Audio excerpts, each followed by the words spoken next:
भैसौली गांव में रात के समय एक अजीब सी खामोशी छा जाती थी।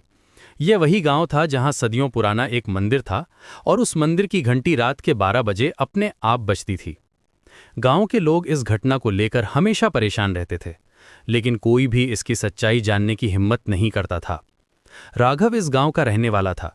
वो एक साधारण किसान था, लेकिन उसके दिल में हमेशा ये जिज्ञासा रहती थी कि आखिर ये घंटी क्यों बजती है। दिन भर खेतों में काम करते समय भी वो इसी बात के बारे में सोचता रहता था। गांव के बुजुर्ग कहते थे कि ये किसी आत्मा का इशारा है, लेकिन राघव को ये बात समझ नहीं आती थी। वो एक तर्कसंगत व्यक्ति था और अंधविश्वास में यकीन नहीं करता था। एक रात राघव ने सोचा कि वो इस रहस्य का पता लगाएगा। उसने अपनी पत्नी से कुछ नहीं कहा, क्योंकि वो जानता था कि वो उसे मना कर देगी। रात के 11 बजे वो अपने घर से निकला और धीरे धीरे मंदिर की तरफ चलने लगा। रास्ते में उसे लगा जैसे कोई उसके पीछे चल रहा है, लेकिन जब वो मुड़कर देखता तो वहां कोई नहीं होता। हर कदम के साथ उसका दिल तेज धड़कने लगा था। मंदिर के पास पहुंचकर राघव ने देखा कि वहां एक अजीब सा माहौल था। हवा बिल्कुल शांत थी, पेड़ों के पत्ते भी नहीं हिल रहे थे। चारों तरफ एक गहरी सन्नाटा था जो उसकी सांसों की आवाज को और भी तेज बना रहा था। उसने मंदिर के अंदर झांकने की कोशिश की, लेकिन अंधेरे में कुछ दिखाई नहीं दे रहा था। ठीक 12 बजे घंटी बजी, लेकिन इस बार राघव ने देखा कि घंटी अपने आप नहीं बज रही थी। एक धुंधली सी आकृति घंटी की रस्सी खींच रही थी।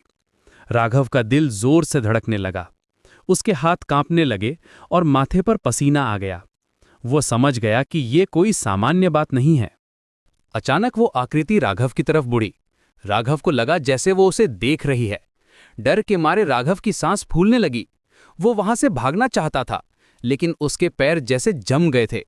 उसका गला सूख गया था और वो कुछ बोल नहीं पा रहा था। फिर वो आकृति धीरे धीरे राघव के पास आने लगी। राघव ने देखा कि ये एक बुजुर्ग व्यक्ति था, जिसके कपड़े पुराने जमाने के थे। उसकी आंखें बहुत गहरी थीं, जैसे उनमें कई सालों का दुख छुपा हो। उसके चेहरे पर एक शांत भाव था जो राघव के डर को कम करने लगा। बुजुर्ग ने राघव से कहा, बेटा, मैं इस मंदिर का पुजारी था। सालों पहले मेरी मृत्यु हो गई थी, लेकिन मेरी आत्मा यहीं रह गई थी। मैं हर रात घंटी बजाता हूं ताकि भगवान को याद दिला सकूं कि ये मंदिर अभी भी जिंदा है। राघव को समझ आ गया कि ये आत्मा किसी को नुकसान नहीं पहुंचाना चाहती, वो सिर्फ अपना कर्तव्य निभा रही थी। राघव ने उस बुजुर्ग से कहा कि वो इस मंदिर की देखभाल करेगा। उस दिन के बाद राघव रोज मंदिर जाता और उसकी सफाई करता। घंटी अब भी बजती थी, लेकिन राघव को अब डर नहीं लगता था। वो जानता था कि ये एक पवित्र आत्मा